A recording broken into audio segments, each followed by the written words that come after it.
नमस्कार प्रिय दर्शकों, हर मनुष्य यही सोचता है कि हमारी जो इच्छा होती है वो पूरी क्यों नहीं होती। हम भगवान से प्रार्थना करते हैं लेकिन हमारी इच्छा कभी पूरी नहीं होती। दर्शकों, इस वीडियो में बहुत सारी ज्ञान की बातें बताई गई है जो आपका जीवन सफल बना देगी। बस आप इसे ध्यान से और अंत तक सुनो, चाहे कैसा भी टाइम हो, बस इसे जरूर सुनो। और वीडियो शुरू करने से पहले सच्चे दिल से कमेंट में जय श्री कृष्ण जरूर लिखें। दर्शकों, एक व्यक्ति ने ओशो से प्रश्न पूछा है कि भजन भी करते हैं, प्रभु का स्मरण भी करते हैं, लेकिन कोई इच्छा कभी पूरी नहीं होती। तब ओशो कहते हैं, जहां मांग है वहां प्रार्थना नहीं है, और मांग ही प्रार्थना को असफल कर देती है। प्रार्थना इसलिए असफल गई कि आपको प्राप्ति हुई नहीं हुई, ऐसा नहीं है। प्रार्थना तो उसी क्षण असफल हो गई जब आपने मांगा। जो परमात्मा के द्वार पर मांगने जाता है वह खाली हाथ लौटेगा। जो वहां खाली हाथ खड़ा हो जाता है बिना किसी मांग के, वही केवल भरा हुआ लौटता है। परमात्मा से कुछ मांगने का अर्थ क्या होता है? पहला तो अर्थ यह होता है कि शिकायत है हमें, शिकायत नास्तिकता है। शिकायत का अर्थ है कि जैसी स्थिति है उससे हम नाराज हैं। जो परमात्मा ने दिया है उससे हम अप्रसन्न हैं। जैसा हम चाहते हैं वैसा नहीं है, और जैसा है वैसा हम नहीं चाहते हैं। शिकायत का यह भी अर्थ है कि हम परमात्मा से स्वयं को ज्यादा बुद्धिमान मानते हैं। वह जो कर रहा है गलत कर रहा है। हमारी सलाह मानकर उसे करना चाहिए, वही ठीक होगा। जैसे कि हमें पता है कि क्या है जो ठीक है हमारे लिए। अगर हम बीमार हैं तो हम स्वास्थ्य मांगते हैं, लेकिन जरूरी नहीं कि बीमारी गलत ही हो। और बहुत बार तो स्वास्थ्य भी वह नहीं दे पाता जो बीमारी दे जाती है। हम दुखी हैं तो सुख मांगते हैं, पर जरूरी नहीं कि सुख सुख ही लाए। अक्सर तो ऐसा होता है कि सुख और भी बड़े दुख ले आता है। दुख भी मांझता है, दुख भी निखारता है, दुख भी समझ देता है। हो सकता है दुख के मार्ग से निखरकर ही आप जीवन के सत्य को पा सकें और सुख आपके लिए महंगा सौदा हो जाए। इसलिए क्या ठीक है? यह जो परमात्मा पर छोड़ देता है वही प्रार्थना कर रहा है। जो कहता है कि यह है ठीक और तू पूरा कर, वह प्रार्थना नहीं कर रहा है, वह परमात्मा को सलाह दे रहा है। आपकी सलाह का कितना मूल्य हो सकता है? काश आपको यह पता होता कि क्या आपके हित में है। वह आपको बिल्कुल पता नहीं है। आपको यह भी पता नहीं है कि वास्तव में आप क्या चाहते हैं, क्योंकि जो आप सुबह चाहते हैं दोपहर इनकार करने लगते हैं, और जो आपने आज सांझ चाहा है जरूरी नहीं है कि कल सुबह भी आप वही चाहें। पीछे लौटकर अपनी चाहों को देखें, वे रोज बदल जाती हैं, प्रतिपल बदल जाती हैं। और यह भी देखें कि जो चाहें पूरी हो जाती हैं, उनके पूरे होने से क्या पूरा हुआ है। वे न भी पूरी होती तो कौन सी कमी रह जाती, ठीक हमें पता ही नहीं है। हम क्या मांग रहे हैं, क्यों मांग रहे हैं, क्या उसका परिणाम होगा। सुना है मैंने कि एक सिनागाग में एक यहूदी मंदिर में प्रार्थना कर रहा था और वह परमात्मा से कह रहा था कि अन्याय की भी एक हद होती है। 70 साल से निरंतर, जब से मैंने होश संभाला है, 70 वर्ष से तेरी प्रार्थना कर रहा हूँ। दिन में 3 बार प्रार्थना गृह में आता हूँ। बच्चे का जन्म हो कि लड़की की शादी हो, कि घर में सुख हो कि दुख हो, कि यात्रा पर जाऊं या वापस लौटूं, कि नया धंधा शुरू करूं कि पुराना बंद करूं, ऐसा कोई भी एक काम जीवन में नहीं किया जो मैंने तेरी प्रार्थना के साथ शुरू न किया हो। जैसा आदेश है धर्मशास्त्रों में वैसा जीवन जिया हूँ। पर स्त्री को कभी बुरी नजर से नहीं देखा, दूसरे के धन पर लालच नहीं किया, चोरी नहीं की, झूठ नहीं बोला, बेईमानी नहीं की। परिणाम क्या है? और मेरा साझीदार है जिसने स्त्रियों के पीछे भटककर अपनी जिंदगी उसने खराब की है। तेरी प्रार्थना कभी उसे करते नहीं देखा। चोरी, बेईमानी, झूठ सब उसे सरल है। जुआरी है, शराब पीता है, लेकिन दिन दूनी रात चौगुनी उसकी स्थिति अच्छी होती गई है। अभी भी स्वस्थ है। मैं बीमार हूं। धन का एक टुकड़ा हाथ में न रहा, सिवाय दुख के मेरे पल्ले कुछ भी नहीं पड़ा है। कारण क्या है? और मैं यह नहीं कहता हूं कि तू मेरे साझीदार को दंड दे, सिर्फ इतना ही पूछता हूं कि मेरा कसूर क्या है। इतना अन्याय मेरे साथ क्यों? यह कैसे न्याय की व्यवस्था है? सिनागाग में परमात्मा की आवाज गंजी की सिर्फ छोटा सा कारण है। एक प्रामाणिक पत्नी की तरह तुम मेरा सिर खा रहे हो जिंदगी भर से, यही कारण है और कुछ भी नहीं। तुम 3 दफे प्रार्थना क्या करते हो? 3 दफे मेरा सिर खाते हो। आपकी प्रार्थना से अगर परमात्मा तक को अशांति होती हो तो आप ध्यान रखना कि आपको शांति न होगी। आपकी प्रार्थनाएं क्या हैं? नैगिंग। आप सिर खा रहे हैं। ये प्रार्थनाएं आपकी आस्तिकता का सबूत नहीं हैं और न आपकी प्रार्थना का, और न आपका इन मांगों से कोई संबंध है। ये सब आपकी वासनाएं हैं। लेकिन हमारी तकलीफ ऐसी है, बुद्ध हो, महावीर हो, कृष्ण हो, मोहम्मद हो या क्राइस्ट हो, वे सभी कहते हैं कि तुम्हारी सब मांगे पूरी हो जाएंगी, लेकिन तुम उसके द्वार पर मांग छोड़कर जाना। यही हमारी मुसीबत है। फिर हम उसके द्वार पर जाएंगे ही क्यों? हमारी तकलीफ यह है कि हम उसके द्वार पर ही इसीलिए जाना चाहते हैं कि हमारी मांगे हैं और मांगे पूरी हो जाएं। और ये सब शिक्षक बड़ी उल्टी शिक्षा देते हैं। वे कहते हैं कि तुम अपनी मांगे छोड़ दो तो ही उसके द्वार पर जा सकोगे, और फिर तुम्हारी सब मांगे भी पूरी हो जाएंगी। कुछ मांगने को न बचेगा, सब तुम्हें मिल जाएगा। लेकिन वह जो शर्त है वह हमसे पूरी नहीं होती। मुल्ला नसरुद्दीन एक छोटे से गांव में शिक्षक था, लेकिन धीरे धीरे लोगों ने अपने बच्चों को उसकी पाठशाला से हटा लिया, क्योंकि वह शराब पीकर स्कूल पहुंच जाता और दिन भर सोया रहता। आखिर उसकी पत्नी ने कहा कि तुम थोड़ा अपना चरित्र बदलो, अपना आचरण बदलो। तुम यह शराब पीना बंद करो, नहीं तो तुमसे पढ़ने कोई भी नहीं आएगा।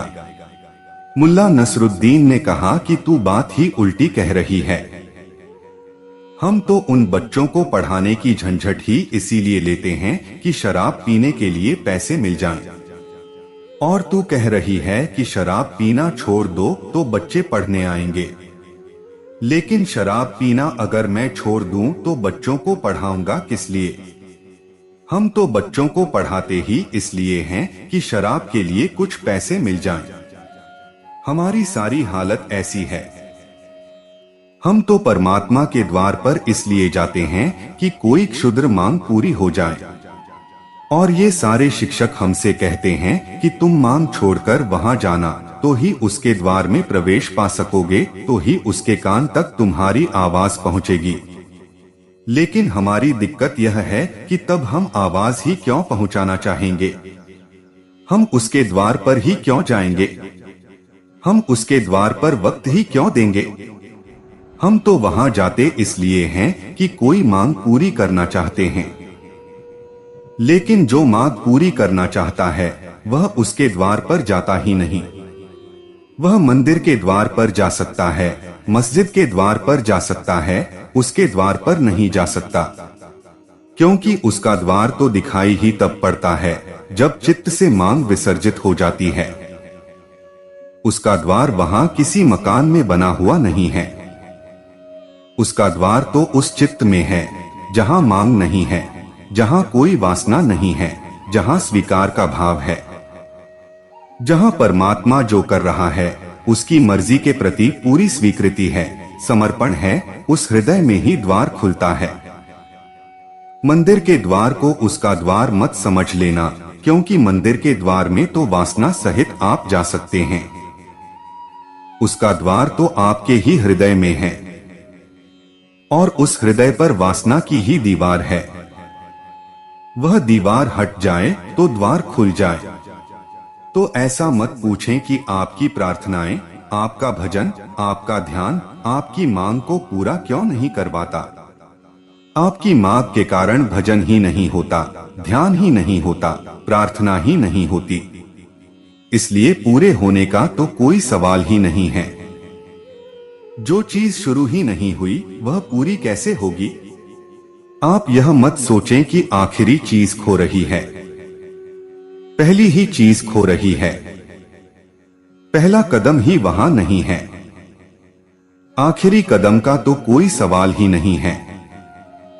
प्रेम मांग शून्य है, प्रेम बेशर्त है। जब आप किसी को प्रेम करते हैं तो आप कुछ मांगते हैं, आपकी कोई शर्त है। प्रेम ही आनंद है, प्रार्थना परम प्रेम है। अगर प्रार्थना ही आपका आनंद हो, आनंद प्रार्थना के बाहर न जाता हो, कोई मांग न हो पीछे जो पूरी हो जाए, तो आनंद मिलेगा। प्रार्थना करने में ही आनंद मिलता हो तो ही प्रार्थना हो पाती है।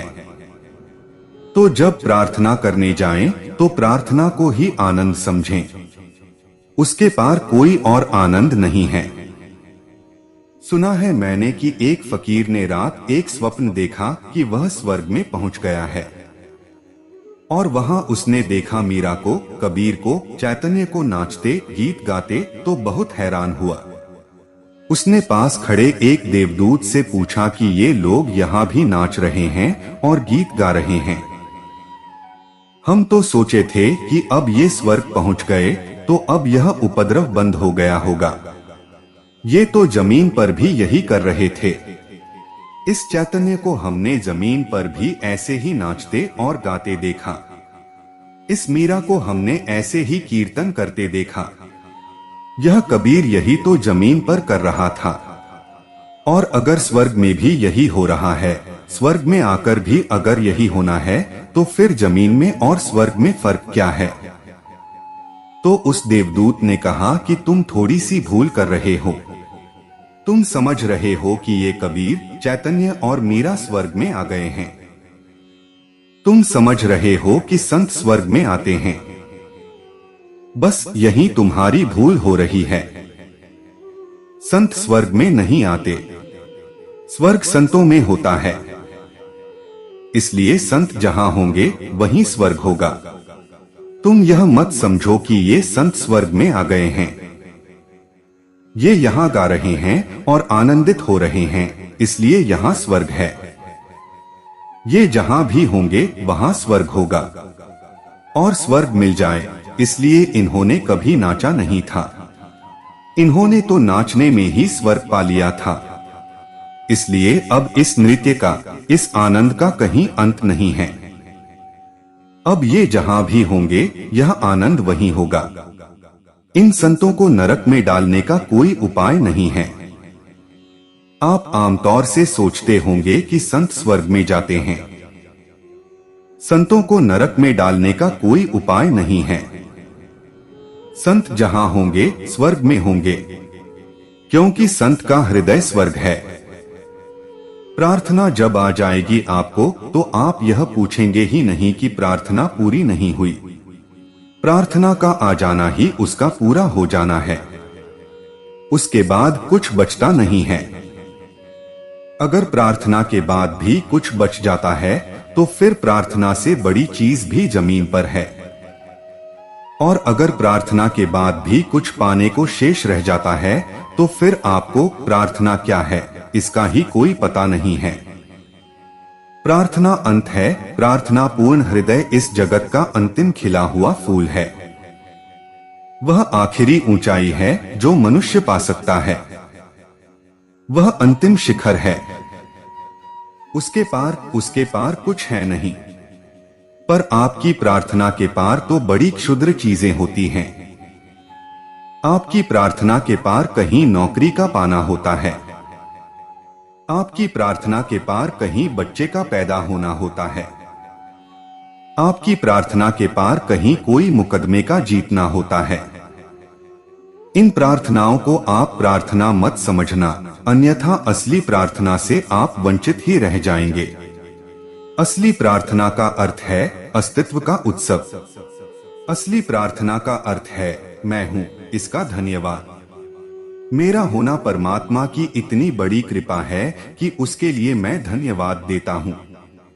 एक श्वास भी आती है और जाती है। कभी आपने सोचा कि आपको अस्तित्व को क्या जरूरत है? आप न होते तो क्या हर्ज हो जाता? कभी आपने सोचा कि अस्तित्व को आपकी क्या आवश्यकता है? आप नहीं होंगे तो क्या मिट जाएगा? और आप नहीं थे तो कौन सी कमी थी? आप अगर न होते, कभी न होते, तो क्या अस्तित्व की कोई जगह खाली रह जाती?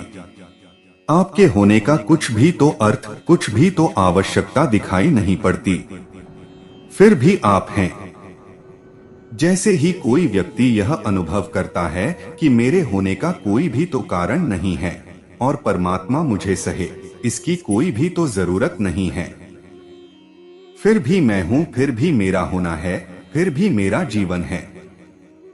यह जो अहोभाव है, इस अहोभाव से जो नृत्य पैदा हो जाता है, जो गीत पैदा हो जाता है, यह जो जीवन का उत्सव है, यह जो परमात्मा के प्रति कृतज्ञता का बोध है कि मैं बिल्कुल भी तो किसी उपयोग का नहीं हूँ, फिर भी तेरा इतना प्रेम कि मैं हूँ, फिर भी तू मुझे सहता है और झेलता है। शायद मैं तेरी पृथ्वी को थोड़ा गंदा ही करता हूँ और शायद तेरे अस्तित्व को थोड़ा सा उदास और रुग्ण करता हूँ। शायद मेरे होने से अड़चन ही होती है और कुछ भी नहीं होता। तेरे संगीत में थोड़ी बाधा पड़ती है। तेरी धारा में मैं एक पत्थर की तरह अवरोध हो जाता हूँ।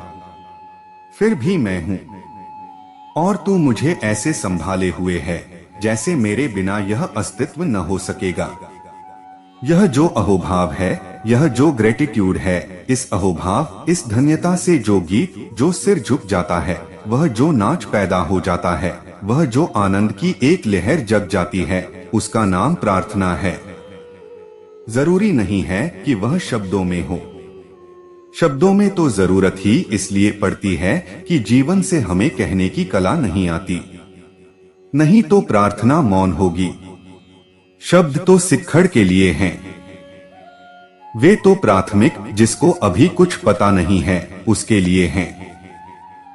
जो जान लेगा कला, उसका तो पूरा अस्तित्व ही अहोभाव का नृत्य हो जाता है। एक गरीब फकीर एक मस्जिद में प्रार्थना कर रहा था। उसके पास ही एक बहुत बुद्धिमान, शास्त्रों का बड़ा जानकार, वह पंडित भी प्रार्थना कर रहा था। पंडित को सदा ही लगता है कि दूसरा अज्ञानी है। पंडित होने का मजा ही यही है कि दूसरे का अज्ञान दिखाई पड़ता है और दूसरे के अज्ञान में अहंकार को तुष्टि मिलती है।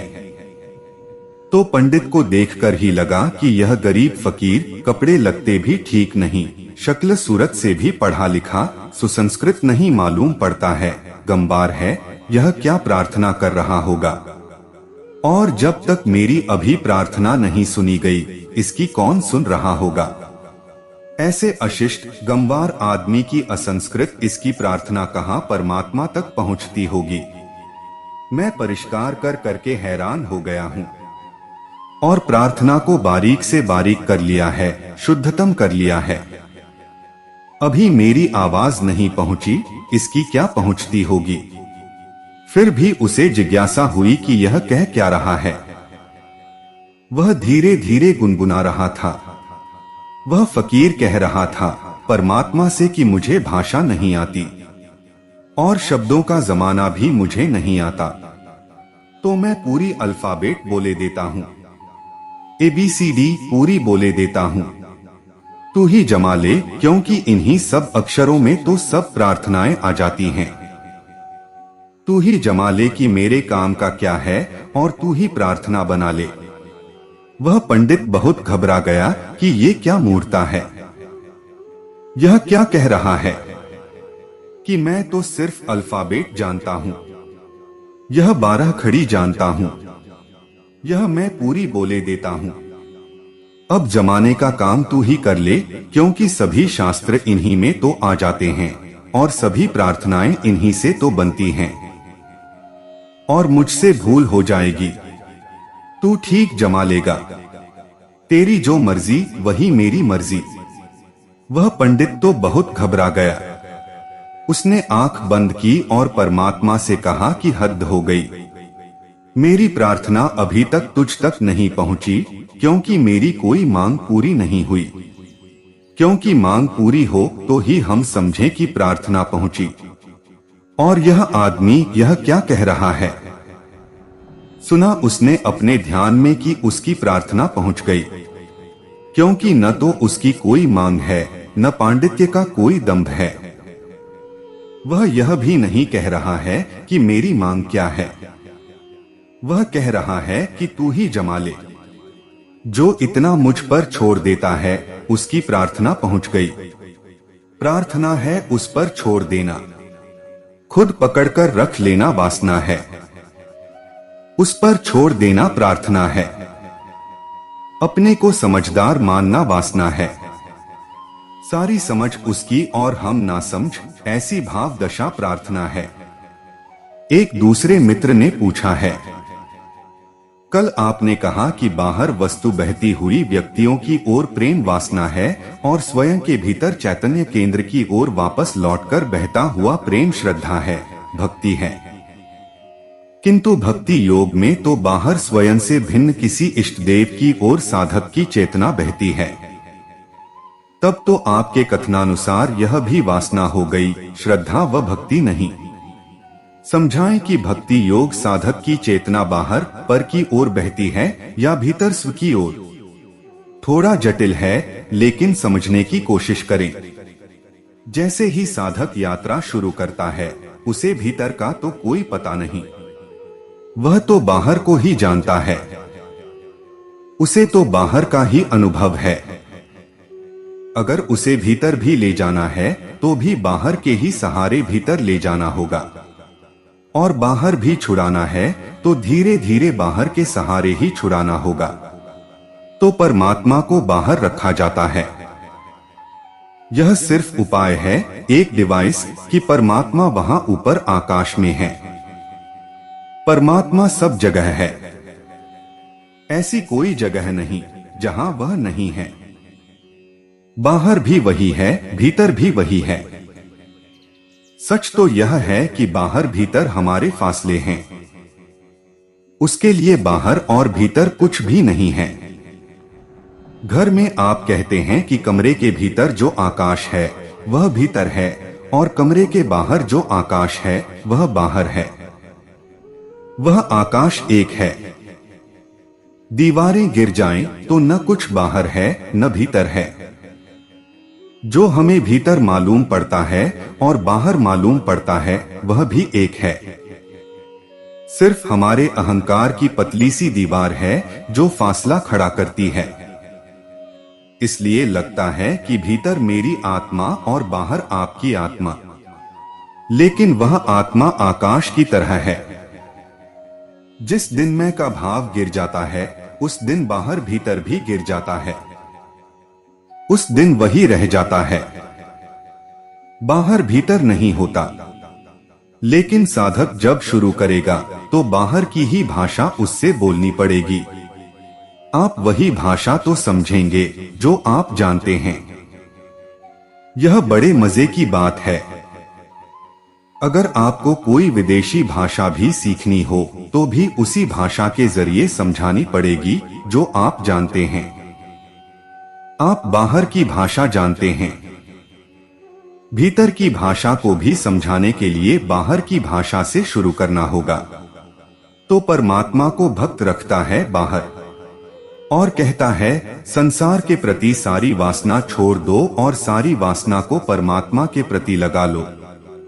यह भी इसीलिए कि वासना ही हमारे पास है और तो हमारे पास कुछ भी नहीं है। लेकिन वासना की एक खूबी है कि वासना को अगर बचाना हो तो अनेक वासनाएं चाहिए। वासना को बचाना हो तो नित नई वासना चाहिए और जितनी ज्यादा वासनाएं हो उतनी ही वासना बचेगी। जैसे ही सारी वासना को परमात्मा पर लगा दिया जाए, वासना तिरोहित होने लगती है। एक उदाहरण के लिए छोटा सा प्रयोग आप करके देखें तो आपको पता चलेगा। एक दिए को रख ले रात अंधेरे में अपने कमरे में और अपनी आंखों को दिए पर एकटक लगा दें। 2-3 मिनट ही अपलक देखने पर आपको बीच बीच में शक पैदा होगा कि दिया नदारद हो जाता है। दिए की ज्योति बीच बीच में खो जाएगी। अगर आपकी आंख एकटक लगी रही तो कई बार आप घबरा जाएंगे कि ज्योति कहाँ गई। जब आप घबरा के तब फिर ज्योति आ जाएगी। ज्योति कहीं जाती नहीं। लेकिन अगर आंखों की देखने की क्षमता बचानी हो तो बहुत सी चीजें देखना जरूरी है। अगर आप एक ही चीज पर लगा दें तो थोड़ी ही देर में आंखें देखना बंद कर देती हैं। इसलिए ज्योति खो जाती है। जिस चीज पर आप अपने को एकाग्र कर लेंगे और सब चीजें तो खो जाएंगी, पहले एक चीज रह जाएगी। थोड़ी देर में वह एक भी खो जाएगी। एकाग्रता पहले और चीजों का विसर्जन बन जाती है और फिर उसका भी जिस पर आपने एकाग्रता की।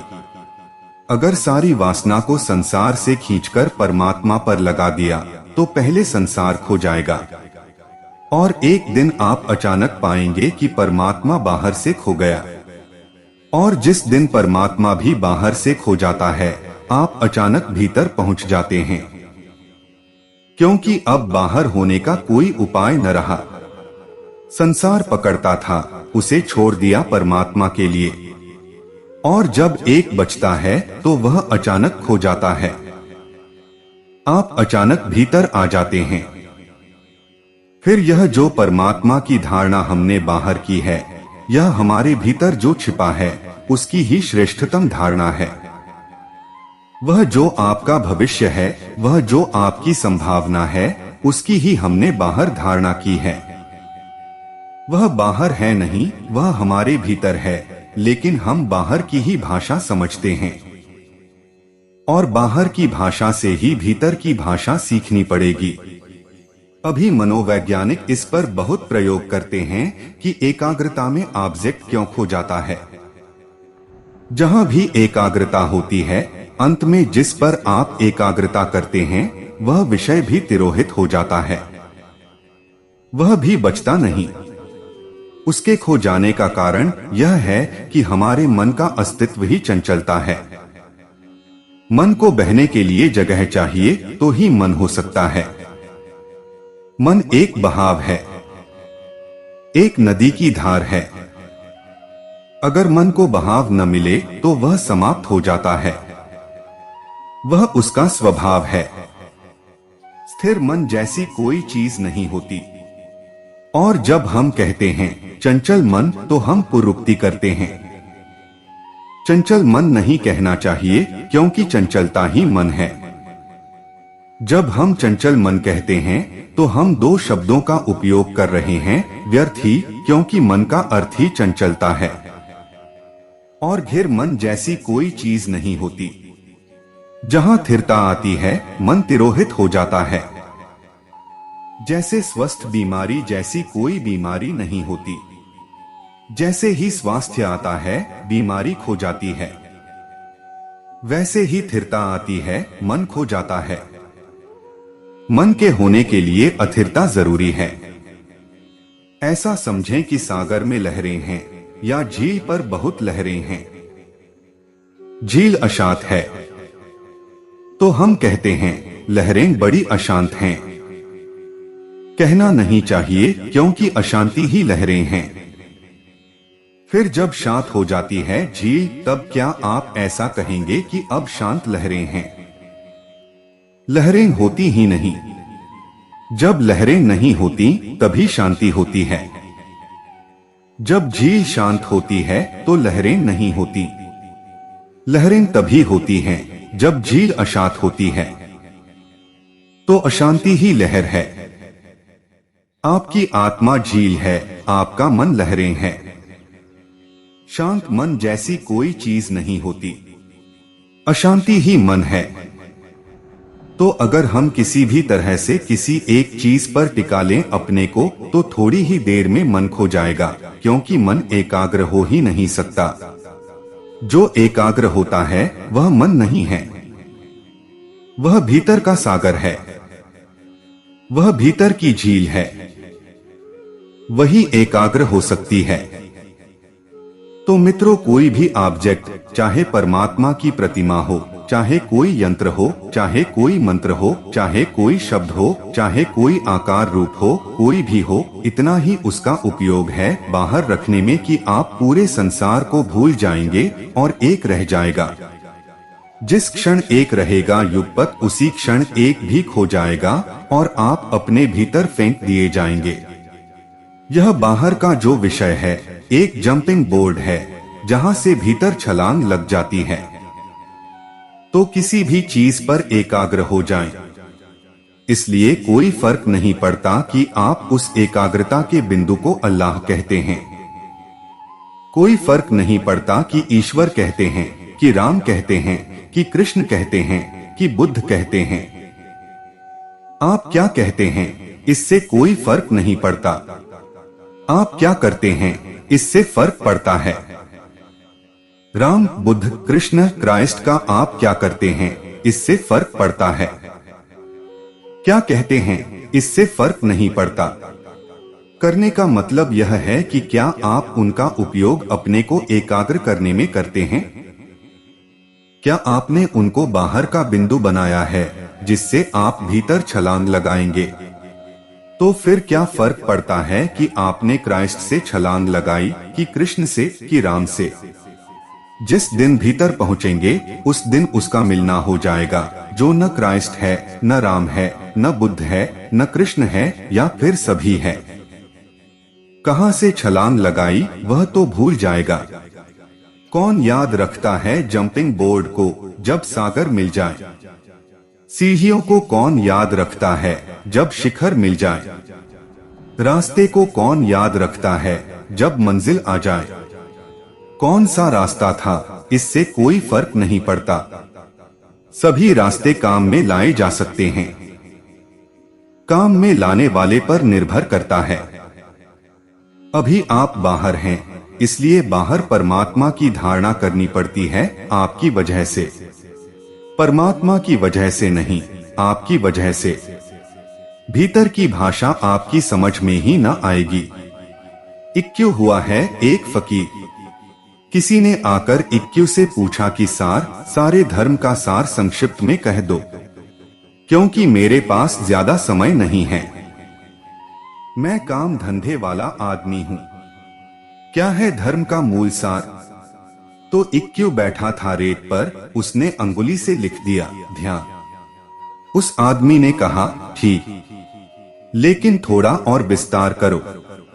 इतने से बात समझ में नहीं आई। तो इक्क्यू ने और बड़े अक्षरों में रेत पर लिख दिया ध्यान। तो वह आदमी थोड़ा संदिग्ध हुआ। उसने कहा कि उसी शब्द को दोहराने से क्या होगा, थोड़ा और साफ करो। तो इक्क्यू ने और बड़े अक्षरों में लिख दिया ध्यान। उस आदमी ने कहा कि तुम पागल तो नहीं हो, मैं पूछता हूं कुछ साफ करो। तो इक्क्यू ने कहा साफ तो तुम्हारे करने से होगा, साफ मेरे करने से नहीं होगा। अब साफ तुम करो। बात सार की मैंने कह दी, अब करना तुम्हारा काम है। इससे ज्यादा और मैं कुछ नहीं कह सकता हूं, और इससे ज्यादा मैं कुछ भी कहूंगा तो गड़बड़ हो जाएगी। उस आदमी की कुछ भी समझ में न आया होगा, क्योंकि इक्क्यू जो भाषा बोल रहा है वह भाषा उसके लिए जटिल पड़ी होगी। उसने शुद्धतम बात कह दी, लेकिन शुद्धतम बात समझने की सामर्थ्य भी चाहिए।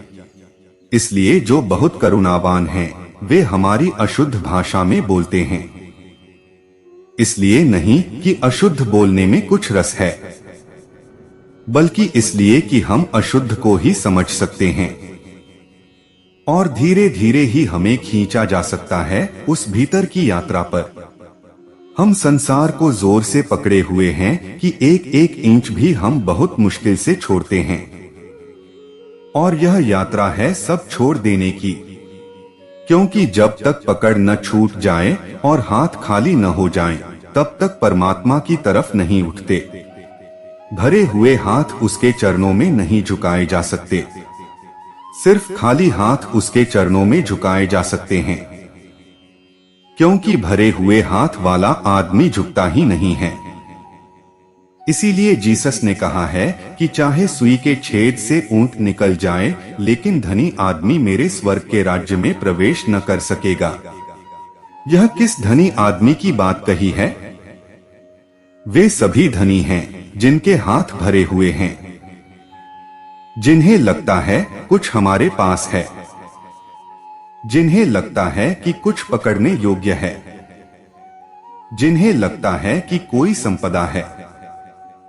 वे उस द्वार में प्रवेश न कर सकेंगे।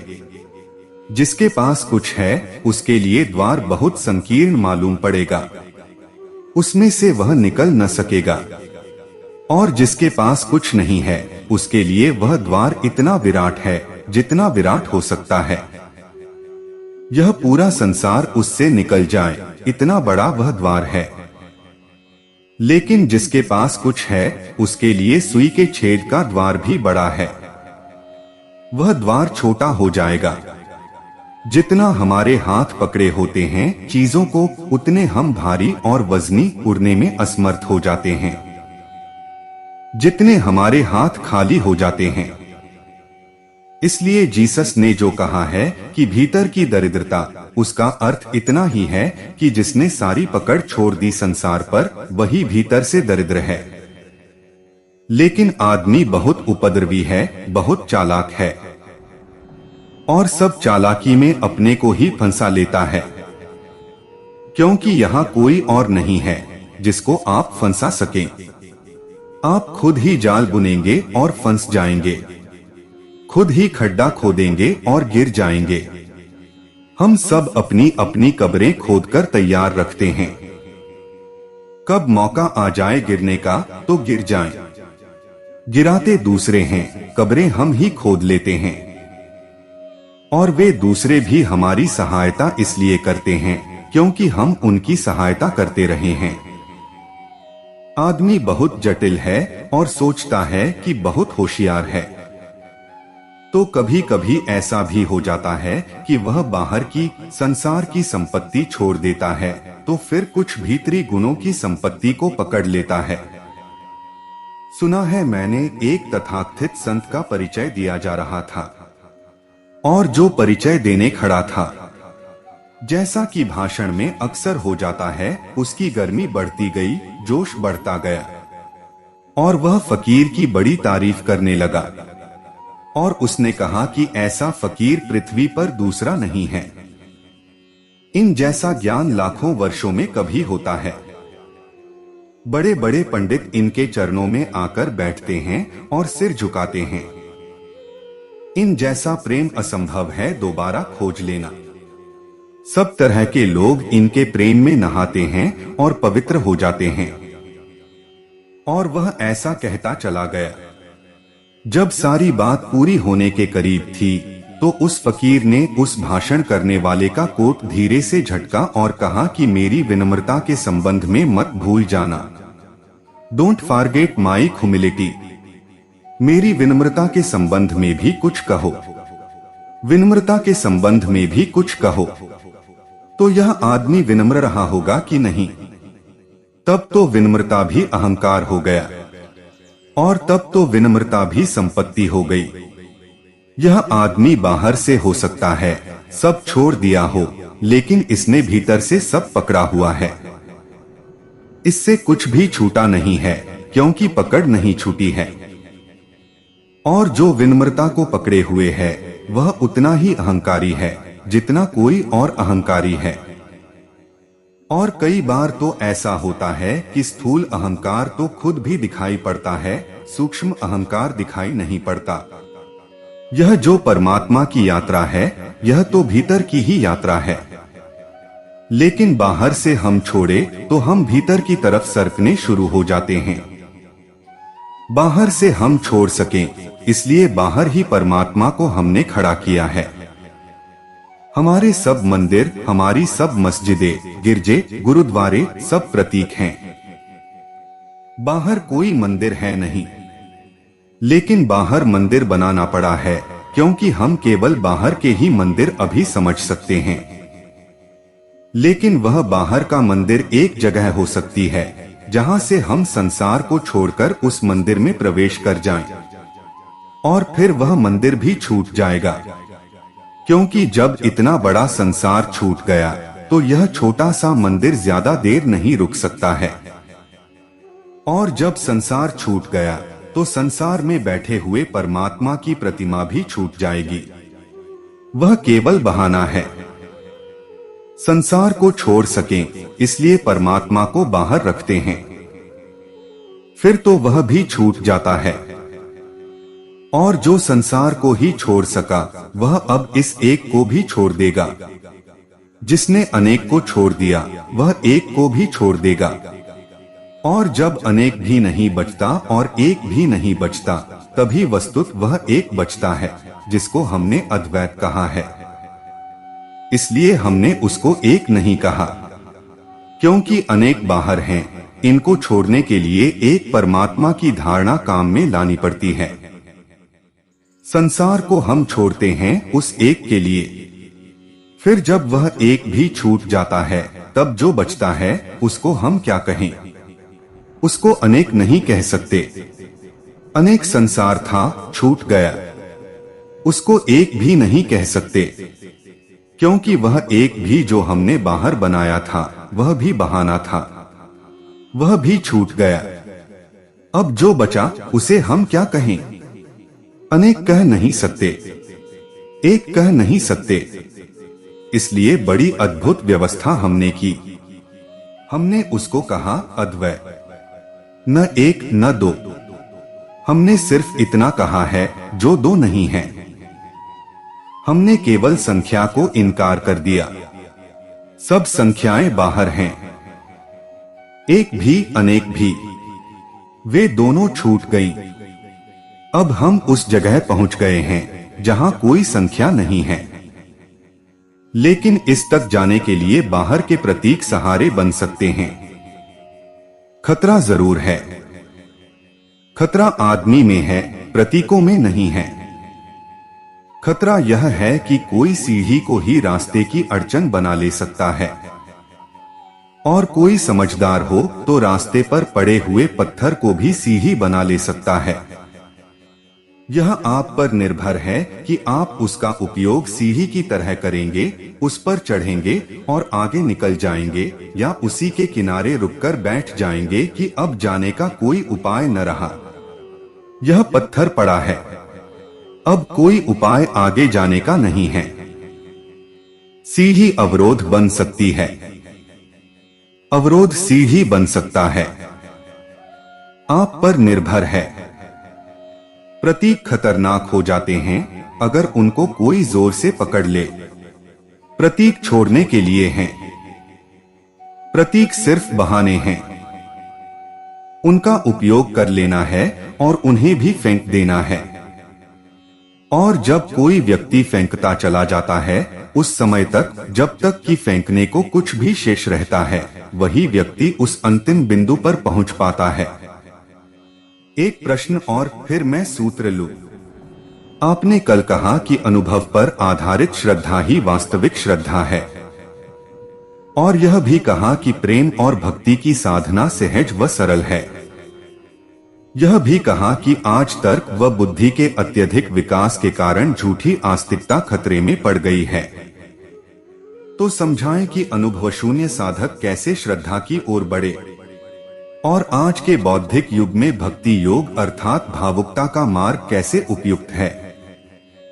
श्रद्धा के अभाव में भक्ति योग की साधना कैसे संभव है। पहली बात, कैसे अनुभव शून्य साधक अनुभव की ओर बढ़े। पहली बात तो वह यह समझे कि अनुभव शून्य है, बड़ी कठिन है। सभी को ऐसा ख्याल है कि अनुभव तो हमें है ही। अपने को अनुभव शून्य मानने में बड़ी कठिनाई होती है। लेकिन धर्म के संबंध में हम अनुभव शून्य हैं, ऐसी प्रतीति पहली जरूरत है। क्योंकि जो हमारे पास नहीं है वही खोजा जा सकता है। जो हमारे पास है ही उसकी खोज ही नहीं होती। बीमार आदमी समझता हो कि मैं स्वस्थ हूं तो इलाज का कोई सवाल ही नहीं है। बीमार की पहली जरूरत है कि वह समझे कि वह बीमार है। कोई आदमी कारागृह में बंद हो और समझता हो कि मैं मुक्त हूं तो कारागृह से छूटने का कोई सवाल ही नहीं है। और अगर कारागृह को अपना घर ही समझता हो और कारागृह की दीवारें उसने भीतर से और सजा ली हो, तब तो अगर आप छुड़ाने भी जाएं तो वह इनकार करेगा कि क्यों मेरे घर से मुझे बाहर निकाल रहे हो। और अगर उसने अपनी हथकड़ियों को, अपनी बेड़ियों को सोने के रंग में रंग लिया हो और चमकीले पत्थर लगा लिए हो तो वह समझेगा कि ये आभूषण हैं।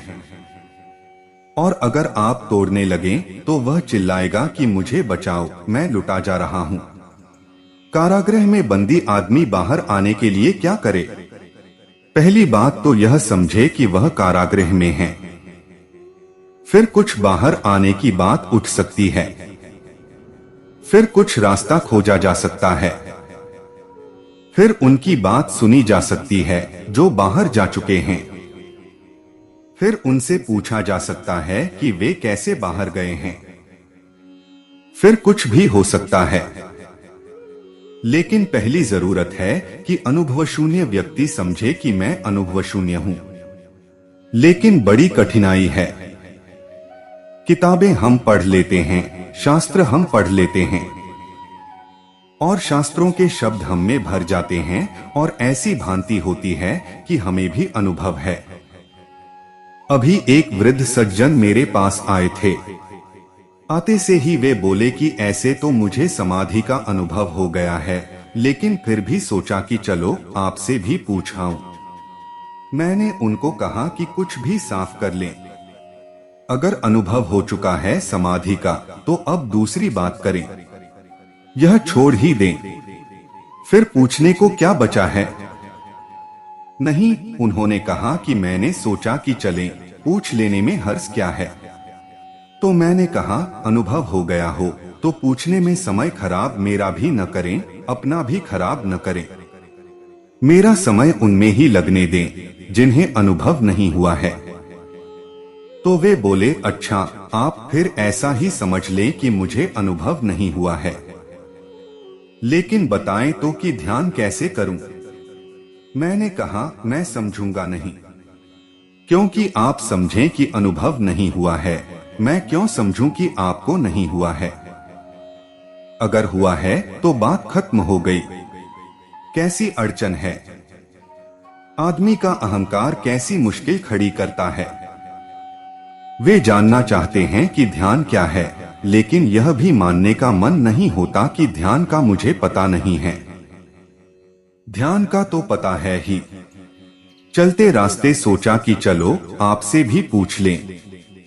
तो मैंने कहा मैं चलते रास्ते लोगों को जवाब नहीं देता।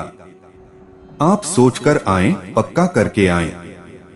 और यदि वगैरह से काम नहीं चलेगा कि समझ लें, मैं नहीं समझूंगा।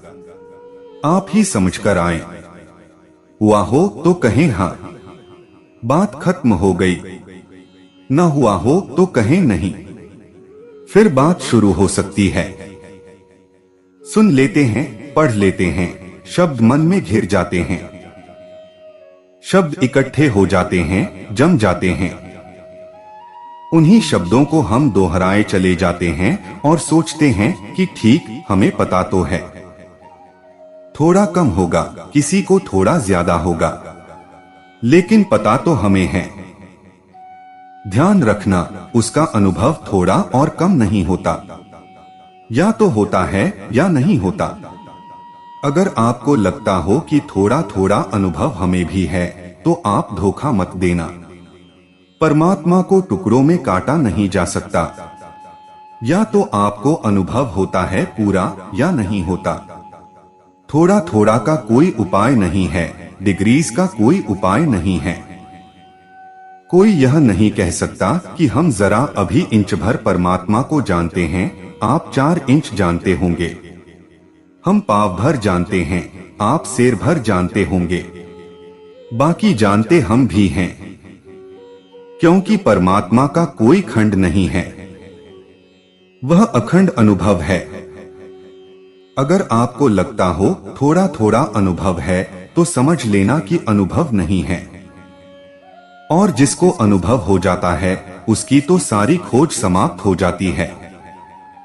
अगर आपकी खोज जारी है, अगर थोड़ा सा भी असंतोष भीतर कहीं है, अगर थोड़ा भी ऐसा लगता है कि जीवन में कुछ चूक रहा है, तो समझना कि अभी अनुभव नहीं है।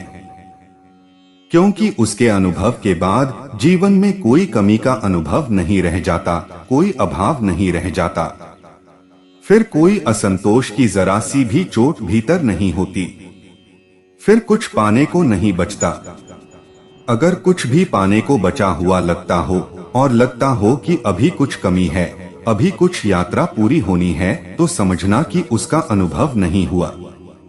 परमात्मा अंत है समस्त अनुभव का, समस्त यात्रा का, समस्त खोज का।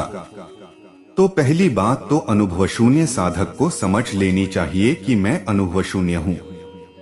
और ऐसा इसलिए नहीं कि मैं कहता हूँ, ऐसा उसको ही समझना चाहिए। उसकी ही प्रतीति कि मैं अनुभव शून्य हूँ रास्ता बनेगी। एक फर्क ख्याल में रखें, जो साधक नहीं है वह पूछता है ईश्वर है या नहीं। जो साधक है वह पूछता है कि मुझे उसका अनुभव हुआ या नहीं।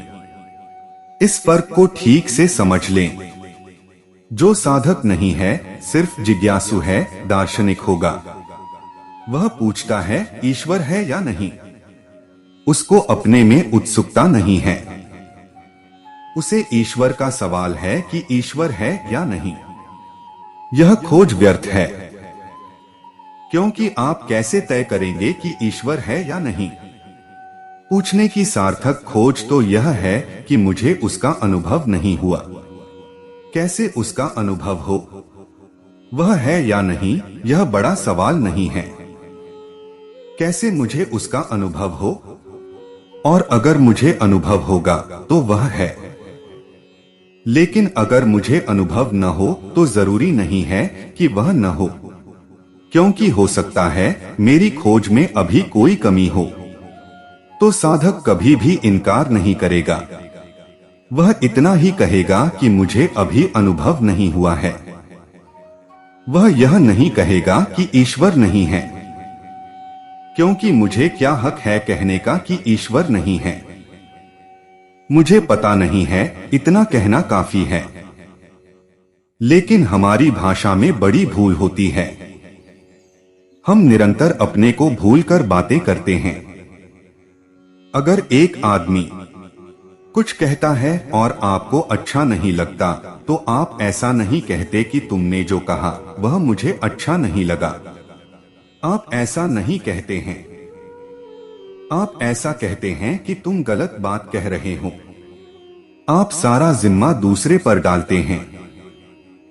सूरज उगता है सुबह, आपको सुंदर लगता है, तो आप ऐसा नहीं कहते कि यह सूरज का उगना मुझे सुंदर लगता है। आप कहते हो सूरज बड़ा सुंदर है। आप बड़ी गलती कर रहे हो, क्योंकि आपके पड़ोस में ही खड़ा हुआ कोई आदमी कह सकता है कि सूरज सुंदर नहीं है। वह भी यही कह रहा है कि मुझे सुंदर नहीं लगता है। सूरज की बात ही करनी फिजूल है। सूरज सुंदर है या नहीं, इसे कैसे तय करिएगा? इतना ही तय हो सकता है कि आपको कैसा लगता है।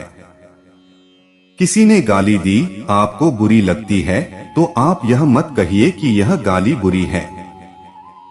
आप इतना ही कहिए कि यह गाली मुझे बुरी लगती है। मैं जिस ढंग का आदमी हूँ उसमें यह गाली जाकर बड़ी बुरी लगती है। अपने को केंद्र बनाकर रखेगा साधक। अगर उसे ईश्वर दिखाई नहीं पड़ता तो वह यह नहीं कहेगा कि संसार में कोई ईश्वर नहीं है। यह तो बड़ी नासमझी की बात है। इतना ही कहेगा कि मुझे संसार में ईश्वर का कोई अनुभव नहीं होता। साधक हमेशा स्वयं को केंद्र में रखेगा और तब सवाल उठेगा कि मुझे अनुभव नहीं होता तो मैं क्या करूं कि अनुभव हो सके। वह प्रमाण नहीं पूछेगा ईश्वर के लिए कि प्रमाण क्या है, वह पूछेगा मार्ग क्या है। तो पहली बात कि मुझे अनुभव नहीं है, इसकी गहरी प्रतीति। फिर दूसरी बात कि अनुभव का मार्ग क्या है। क्योंकि मुझे अनुभव नहीं है उसका अर्थ ही यह हुआ कि मैं उस जगह अभी नहीं हूँ जहाँ से अनुभव हो सके। मैं उस द्वार पर नहीं खड़ा हूँ जहाँ से वह दिखाई पड़ सके। मैं उस तल पर नहीं हूँ जहाँ से उसकी झलक हो सके। मेरी वीणा तैयार नहीं है कि उसके हाथ उस पर संगीत को पैदा कर सके। मेरे तार ढीले होंगे, तार टूटे होंगे, तो मुझे मेरी वीणा को तैयार करना पड़ेगा। मुझे योग्य बनना पड़ेगा कि उसका अनुभव हो सके। ईश्वर की तलाश स्वयं के रूपांतरण की खोज है। ईश्वर की खलाश ईश्वर की तलाश नहीं है, आत्म परिष्कार है। मुझे योग्य बनना पड़ेगा कि मैं उसे देख पाऊं। मुझे योग्य बनना पड़ेगा कि वह मुझे प्रतीत होने लगे, उसकी झलक, उसका स्पर्श। आपको ख्याल है कि जितनी चीजें आपके चारों तरफ हैं, क्या आपको उन सब का पता होता है? वैज्ञानिक कहते हैं कि 100 में से केवल 2% चीजों का आपको पता चलता है। और पता इसलिए चलता है कि आप उन पर ध्यान देते हैं, इसलिए पता चलता है। नहीं तो पता नहीं चलता। अगर आप एक कार में बैठे हैं और कार का इंजन थोड़ी सी खट खट की आवाज करने लगे, आपको पता नहीं चलेगा, ड्राइवर को फौरन पता चल जाएगा। आप भी वहीं बैठे हैं। आपको क्यों सुनाई नहीं पड़ता? आपका ध्यान नहीं है उस तरफ। सुनाई तो आपके भी कान को पड़ता ही होगा, क्योंकि आवाज हो रही है। लेकिन ड्राइवर को सुनाई पड़ता है, आपको सुनाई नहीं पड़ता। आपका ध्यान उस तरफ नहीं है, ड्राइवर का ध्यान उस तरफ है। आप अपने कमरे में बैठे हैं। कभी आपने ख्याल किया कि दीवार की घड़ी टक टक करती रहती है, आपको सुनाई नहीं पड़ती? आज लौटकर कमरे में आंख बंद करके ध्यान करना, फौरन टक टक सुनाई पड़ने लगेगी। और टक टक धीमी आवाज है। बाहर का कितना ही शोरगुल हो रहा है, अगर आप ध्यान देंगे तो टक टक सुनाई पड़ने लगेगी। अगर आप थोड़ा सा शांत होकर ध्यान दें तो हृदय की धड़कन भी सुनाई पड़ने लगेगी। वह तो 24 घंटे धड़क रहा है। आपको उसका पता नहीं चलता, क्योंकि उस तरफ ध्यान नहीं है। जिस तरफ ध्यान होता है उस तरफ अनुभव होता है। तो साधक पूछेगा कि परमात्मा के अनुभव के लिए कैसा ध्यान हो मेरा? किस तरफ मेरे ध्यान को मैं लगाऊं कि वह मौजूद हो तो उसकी मुझे प्रतीति होने लगे। उसकी प्रतीति आपके ध्यान के प्रवाह पर निर्भर करेगी। आपको वही दिखाई पड़ता है जो आप देखते हैं। अगर आप चमार हैं तो आपको लोगों के सिर नहीं दिखाई पड़ते, पैर दिखाई पड़ते हैं। दिखाई पड़ेंगे ही, क्योंकि ध्यान सदा जूते पर लगा हुआ है। और चमार दुकान पर आपकी शक्ल नहीं देखता, आपका जूता देखकर समझ जाता है कि जेब में पैसे हैं या नहीं। वह जूता ही सारी कहानी कह रहा है आपकी। जो उसकी गति आपने बना रखी है, उससे सब पता चल रहा है कि आपकी हालत क्या होगी। आपके जूते की हालत आपकी हालत है। मैंने सुना है कि एक दर्जी घूमने गया, लौटकर आया तो उसके पार्टनर ने, उसके साझीदार ने पूछा क्या क्या देखा? तो सब बातें उसने बताई और उसने कहा कि पोप को भी देखने गया था, गजब का आदमी है। तो उसके साझीदार ने कहा कि पोप के संबंध में कुछ और विस्तार से कहो। उसने कहा कि आध्यात्मिक है, दुबला पतला है, ऊंचाई 5 फीट 2 इंच से ज्यादा नहीं और कमीज की साइज 36 शर्ट। पोप का दर्शन करने गया था वह, मगर दर्जी है तो पोप की कमीज पर ख्याल जाएगा। अब वह अगर लौटकर पोप की कमीज की खबर दे तो इसका यह मतलब नहीं कि पोप की कोई आत्मा नहीं थी वहां, मगर आत्मा देखने के लिए कोई और तरह का आदमी चाहिए। ध्यान जहां हो वही दिखाई पड़ता है। तो फिर साधक पूछेगा कि मुझे उसका अनुभव नहीं होता, तो कहीं कोई आयाम ऐसा है जिस तरफ मेरा ध्यान नहीं जाता है, तो उस तरफ मैं कैसे ध्यान को ले जाऊं? फिर ध्यान की विधियां हैं, फिर प्रार्थना के मार्ग हैं, फिर उनमें से चुनकर लग जाना चाहिए। जो भी प्रीतिकर लगे उस दिशा में पूरा अपने को डुबा देना चाहिए। अगर आपको लगता है कि प्रार्थना, कीर्तन, भजन आपके हृदय को आनंद और प्रफुल्लता से भर देते हैं, तो फिर आप फिक्र मत करें। लेकिन हम बड़े अजीब लोग हैं। परमात्मा की खोज में भी हम पड़ोसी की फिक्र रखते हैं कि पड़ोसी क्या सोचेगा। अगर मैं सुबह से उठकर कीर्तन कर दूं तो आसपास खबर हो जाएगी कि आदमी पागल हो गया। हम पड़ोसियों की इतनी फिक्र करते हैं कि मरते वक्त भी परमात्मा का ध्यान नहीं होता। मरते वक्त भी यह ध्यान होता है कि कौन कौन लोग मरघट पहुंचाने जाएंगे, फला आदमी जाएगा कि नहीं। मरते वक्त भी यह ख्याल होता है कि कौन कौन पड़ोसी पहुंचाने जाएंगे। क्या फर्क पड़ता है कि कौन पहुंचाने आपको गया, और न भी गया कोई पहुंचाने तो कोई फर्क नहीं पड़ता, मर ही गए। लेकिन मरने के बाद भी पड़ोसियों का ध्यान रहता है। जिंदा में भी पूरे वक्त पड़ोसी से परेशान हैं कि पड़ोसी क्या सोचेगा, और पड़ोसी सोच रहा है कि आप क्या सोचेंगे। वह आपकी वजह से रुका है, आप उसकी वजह से रुके हैं। यह भी हो सकता है कि आप नाचने लगे तो शायद पड़ोसी भी नाच उठे, तो वह भी आपकी वजह से रुका हो। अगर प्रार्थना आपको प्रीतिकर लगती हो तो भय छोड़ दें और उस तरफ पूरे हृदय को आनंद से भरकर नाचने दें और लीन होने दें। अगर आपको प्रार्थना ठीक न समझ में आती हो तो प्रार्थना ठीक नहीं है ऐसा कहकर बैठ मत जाएं। तो फिर बिना प्रार्थना के मार्ग भी हैं, ध्यान है, निर्विचार होने के उपाय हैं। तो फिर विचार के त्याग का प्रयोग शुरू करें। लेकिन बड़े मजेदार लोग हैं। अगर उनसे कहो प्रार्थना तो वे कहते हैं लोग क्या कहेंगे। अगर उनसे कहो ध्यान तो वे कहते हैं बड़ा कठिन है, हमसे न हो सकेगा। न करने का बहाना हम हजार तरह से निकाल लेते हैं।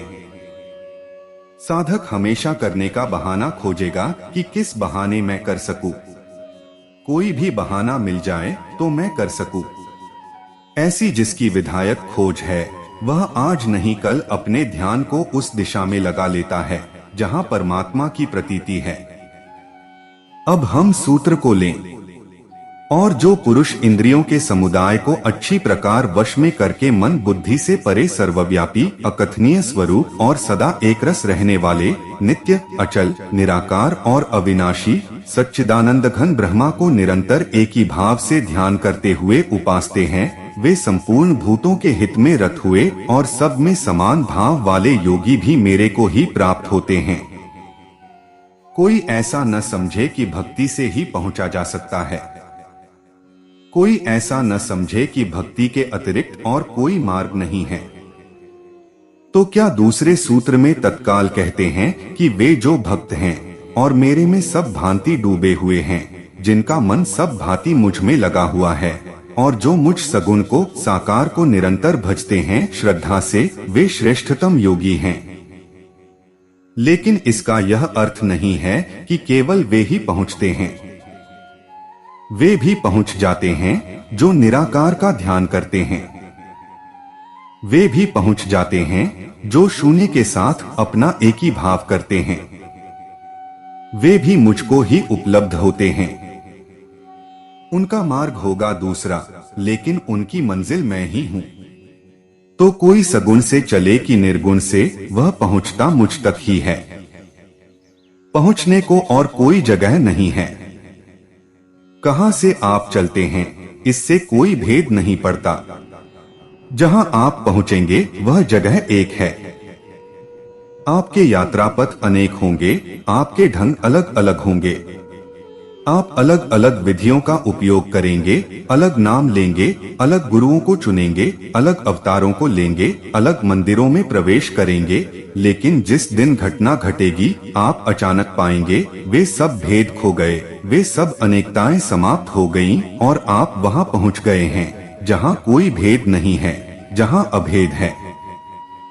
बड़ा उल्टा मालूम पड़ता है। जो तर्क चिंतन करते रहते हैं उन्हें लगता है दोनों बातें कैसे सही हो सकती हैं, क्योंकि निराकार और साकार तो विपरीत मालूम पड़ते हैं, सगुण और निर्गुण तो विपरीत मालूम पड़ते हैं। कितना विवाद चलता है। पंडितों ने अपने सिर खाली कर डाले हैं, अपनी जिंदगियां लगा दी हैं इस विवाद में कि सगुण ठीक है कि निर्गुण ठीक है। बड़े पंथ, बड़े संप्रदाय खड़े हो गए हैं। बड़ी झंझट है। एक दूसरे को गलत सिद्ध करने की इतनी चेष्टा है कि करीब करीब दोनों ही गलत हो गए हैं। इस जमीन पर इतना जो अधर्म है उसका कारण यह नहीं है कि नास्तिक हैं, दुनिया में बहुत ज्यादा नहीं। आस्तिकों ने एक दूसरे को गलत सिद्ध कर करके ऐसी हालत पैदा कर दी है कि कोई भी सही नहीं रह गया। मंदिर मस्जिद को गलत कह देता है, मस्जिद मंदिर को गलत कह देती है। मंदिर इस ख्याल से मस्जिद को गलत कहता है कि अगर मस्जिद गलत न हुई तो मैं सही कैसे होऊंगा। मस्जिद इसलिए गलत कहती है कि अगर तुम भी सही हो तो हमारे सही होने में कमी हो जाएगी।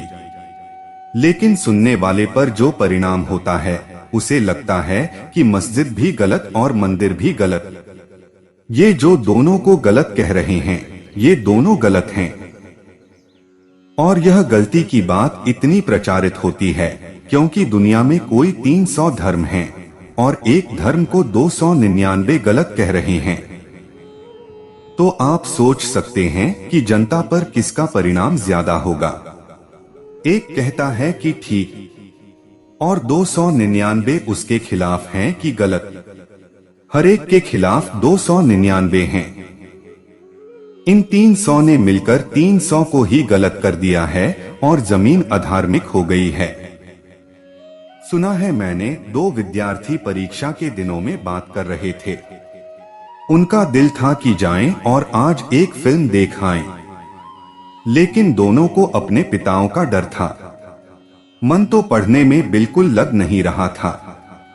फिर एक ने कहा कि छोड़ो भी, कब तक हम परतंत्र रहेंगे। यह गुलामी बहुत हो गई। अगर यही गुलामी है जिंदगी तो इससे तो बेहतर है हम दोनों यहाँ से भाग खड़े हों। परीक्षा से भी छूटेंगे और यह बापों की झंझट भी मिट जाएगी।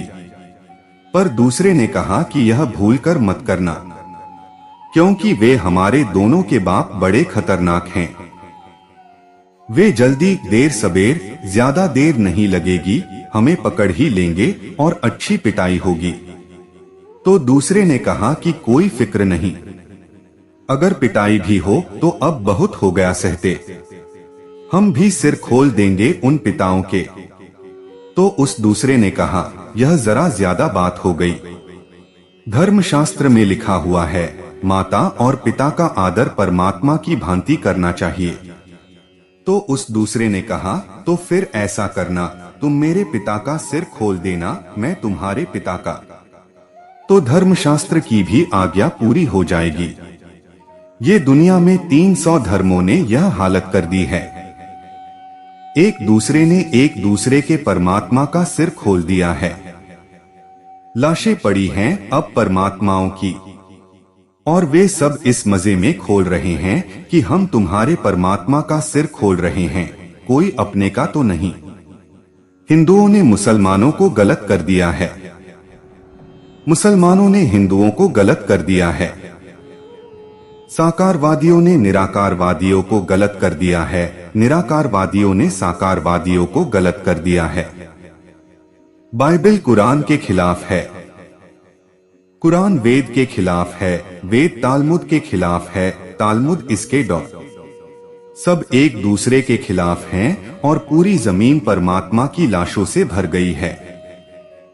कृष्ण का यह तत्क्षण दूसरा सूत्र इस बात छ खबर छ कितने ही विपरीत दिखाई पड़ने वाले मार्ग हों, मंजिल एक है।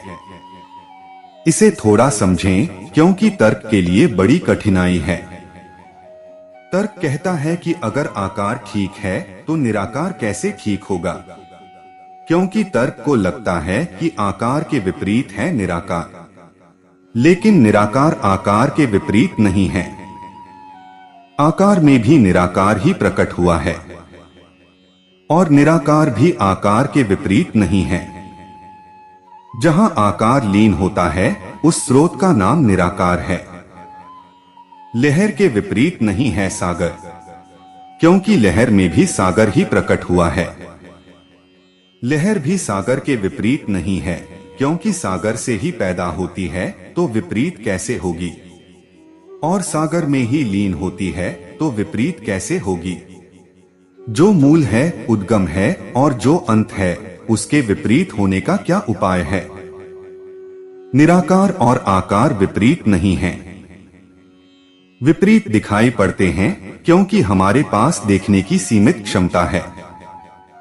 वे विपरीत दिखाई पड़ते हैं क्योंकि देखने की हमारे पास इतनी विस्तीर्ण क्षमता नहीं है कि दो विरोधों को हम एक साथ देख लें। हमारी देखने की क्षमता तो इतनी कम है कि जिसका हिसाब नहीं। अगर मैं आपको एक कंकड़ का छोटा सा टुकड़ा हाथ में दे दूं और आपसे कहूं कि इसको पूरा एक साथ देख लीजिए, तो आप पूरा नहीं देख सकते। एक तरफ एक दफा दिखाई पड़ेगी, फिर उसको उल्टाइए तो दूसरी तरफ दिखाई पड़ेगी, और जब दूसरा हिस्सा दिखाई पड़ेगा तो पहला दिखाई पड़ना बंद हो जाएगा। एक छोटे से कंकड़ को भी हम पूरा नहीं देख सकते, तो सत्य को हम पूरा कैसे देख सकते हैं। कंकड़ तो बड़ा है, एक छोटे से रेत के कण को भी आप पूरा नहीं देख सकते, आधा ही देख सकते हैं।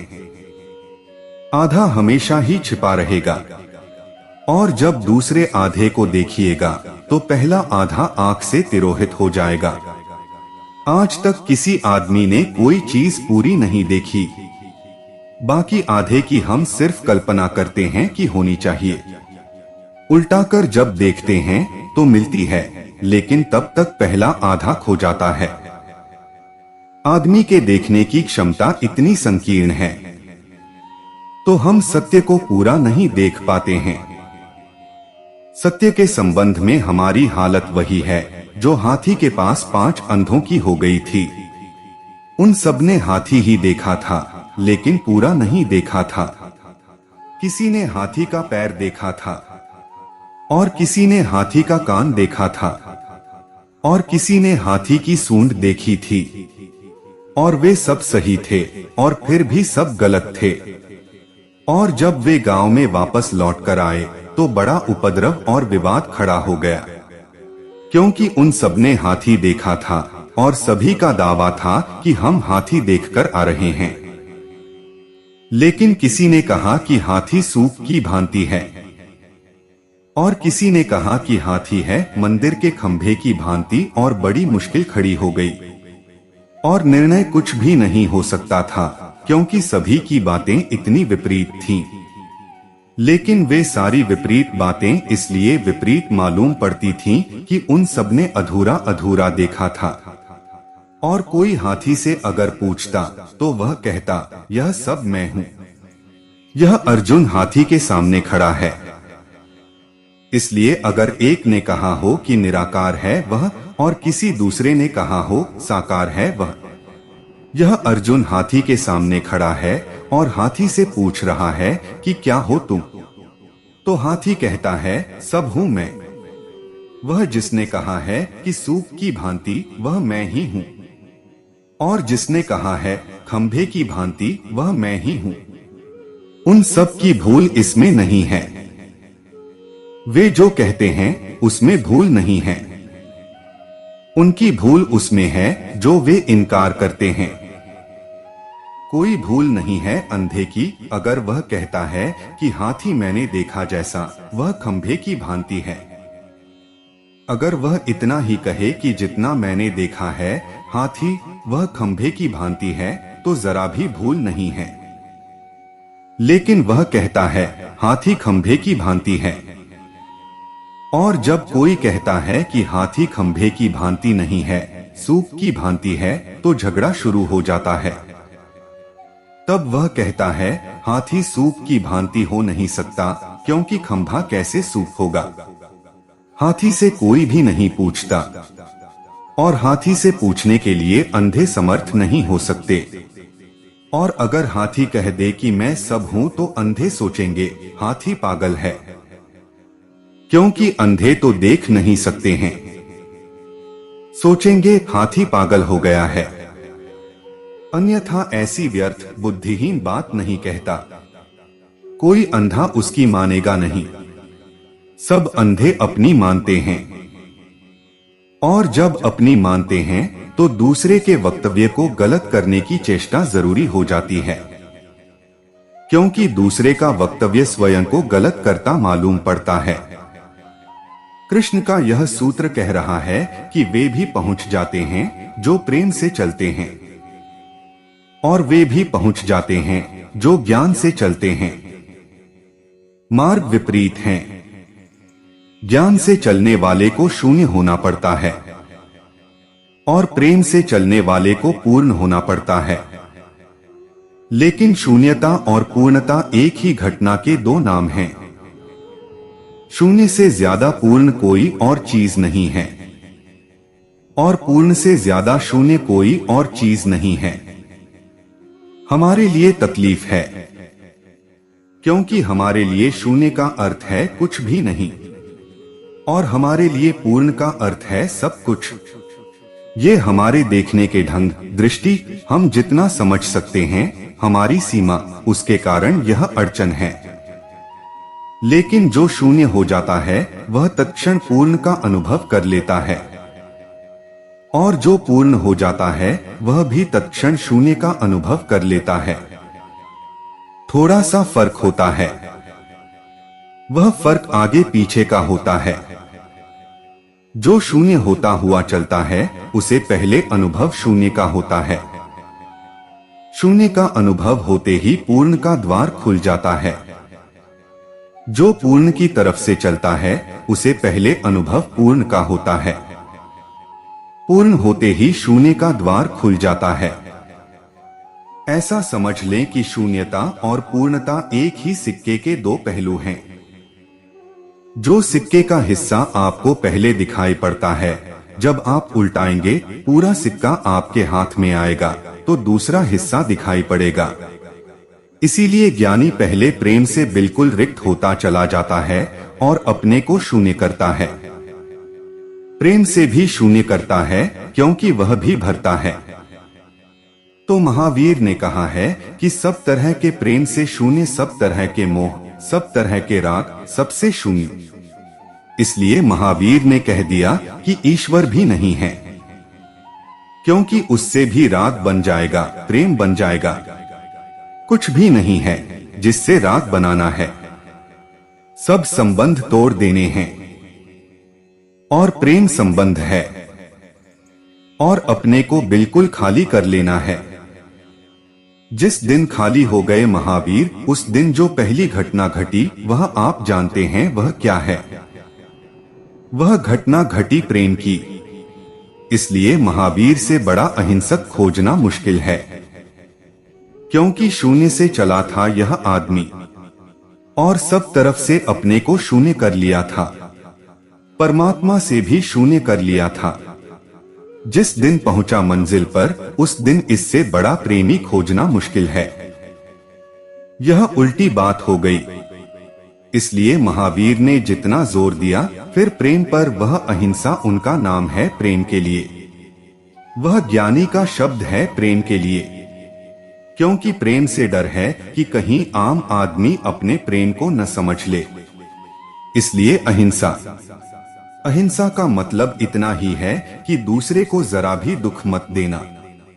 और ध्यान रहे, जो आदमी दूसरे को जरा भी दुख न दूं इसका ख्याल रखता है, उस आदमी से दूसरे को सुख मिल पाता है। और जो आदमी ख्याल रखता है कि दूसरे को सुख दूं, वह अक्सर दुख देता है। भूलकर भी दूसरे को सुख देने की कोशिश मत करना, वह आपकी सामर्थ्य के बाहर है। आपकी सामर्थ्य इतनी है कि आप कृपा करना और दुख मत देना। आप दुख से बच जाएं दूसरे को देने से, तो काफी सुख देने की आपने व्यवस्था कर दी। क्योंकि जब आप कोई दुख नहीं देते तो आप दूसरे को सुखी होने का मौका देते हैं। सुखी तो वह खुद ही हो सकता है, आप सुख नहीं दे सकते, सिर्फ अवसर जुटा सकते हैं। सुख देने की कोशिश मत करना किसी को भी भूलकर, नहीं तो वह भी दुखी होगा और आपको भी दुखी करेगा। सुख कोई दे नहीं सकता है। इसलिए महावीर ने नकार शब्द चुन लिया, अहिंसा। दुख भर मत देना, यही तुम्हारे प्रेम की संभावना है। इससे तुम्हारा प्रेम फैल सकेगा। महावीर शून्य होकर चले और प्रेम पर पहुंच गए। कृष्ण पूरे के पूरे प्रेम हैं और उनसे शून्य आदमी खोजना मुश्किल है। सारा प्रेम है, लेकिन भीतर एक गहन शून्य खड़ा हुआ है। इसलिए इस प्रेम में कहीं भी कोई बंधन निर्मित नहीं होता।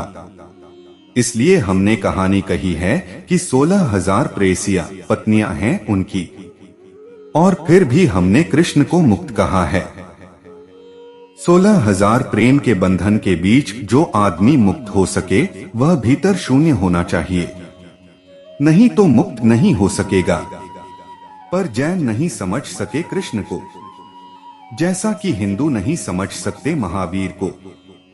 जैन नहीं समझ सके क्योंकि जैनों को लगा जिसके आसपास 16,000 स्त्रियां हों, एक स्त्री नरक पहुंचा देने के लिए काफी है। 16,000 स्त्रियां जिसके पास हों, इसके लिए बिल्कुल आखिरी नरक खोजना जरूरी है। इसलिए जैनों ने कृष्ण को 7वें नरक में डाला हुआ है, क्योंकि जहां इतना प्रेम घट रहा हो वहां बंधन हो ही गया होगा। लेकिन उन्हें ख्याल नहीं है कि यह आदमी बांधा नहीं जा सकता, क्योंकि भीतर यह आदमी है ही नहीं, यह मौजूद नहीं है। जो मौजूद हो वह बांधा जा सकता है। अगर आप आकाश पर मुट्ठी बांधेंगे तो मुट्ठी रह जाएगी, आकाश बाहर हो जाएगा। आकाश को अगर बांधना हो तो हाथ खुला चाहिए। आपने बांधा कि आकाश बाहर गया। जो शून्य की भांति है वह बांधा नहीं जा सकता। भीतर यह आदमी शून्य है, लेकिन इसकी यात्रा प्रेम की है। इसलिए कृष्ण जैसा शून्य आदमी खोजना मुश्किल है। आप दोनों तरफ से चल सकते हैं। अपनी अपनी पात्रता, क्षमता, अपना निज स्वभाव पहचानना जरूरी है। इसलिए कृष्ण ने कहा कि वे जो दूसरी तरफ से चलते हैं, निराकार, अद्वैत, निर्गुण, शून्य, वे भी मुझ पर ही पहुंच जाते हैं। तब सवाल यह नहीं है कि आप कौन सा मार्ग चुने। सवाल यह है कि आप किस मार्ग के अनुकूल अपने को पाते हैं। आप कहाँ हैं, कैसे हैं? आपका व्यक्तित्व, आपका ढांचा, आपकी बनावट, आपके निजी झुकाव कैसे हैं? एक बड़ा खतरा है और सभी साधकों को सामना करना पड़ता है।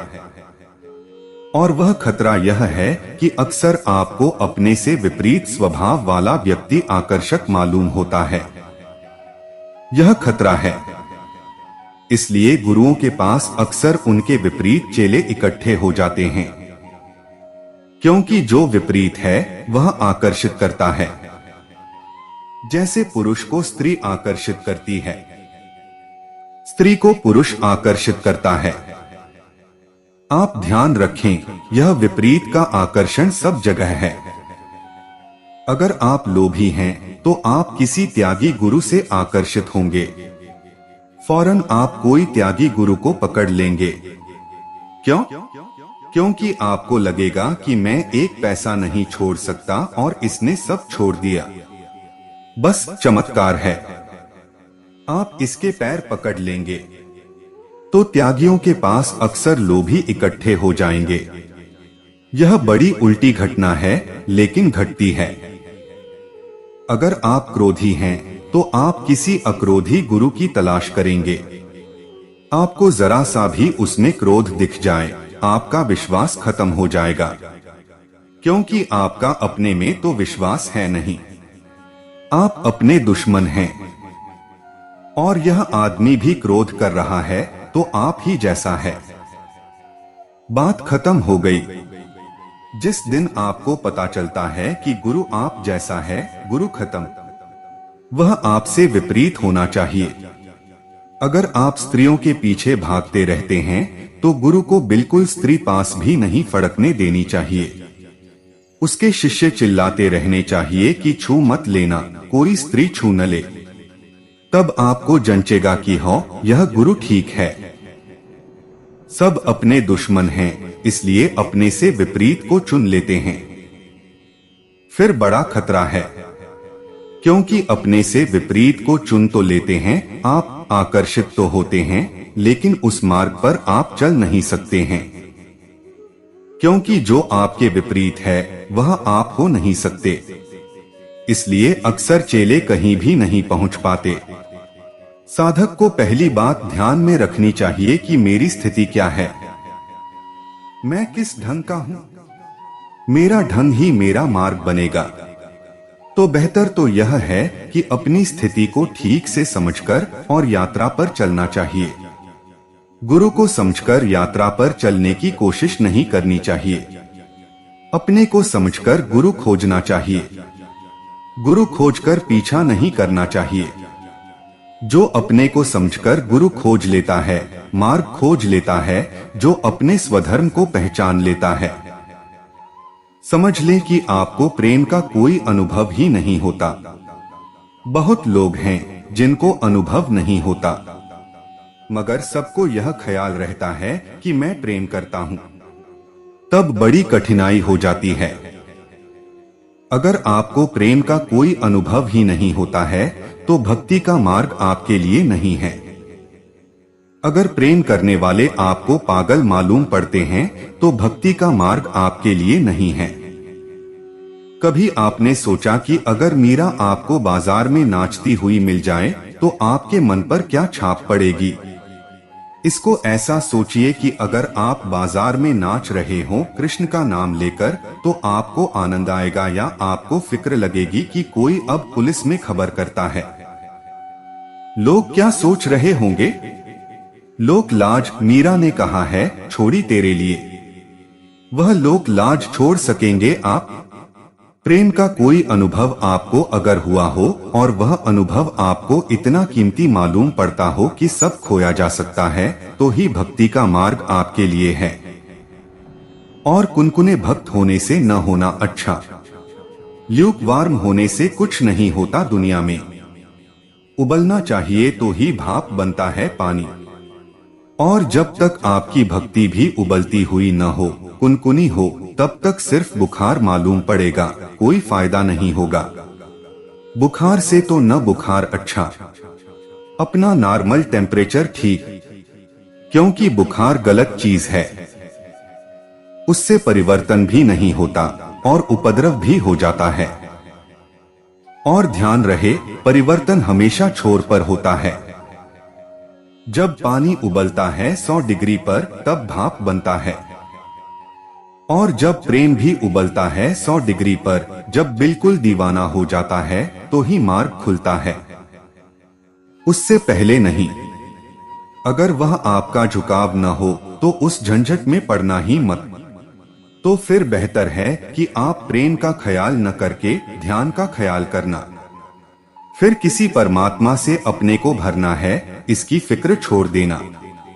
फिर तो सब चीजों से अपने को खाली कर लेना है, इसकी आप चिंता करना। वही आपके लिए उचित होगा।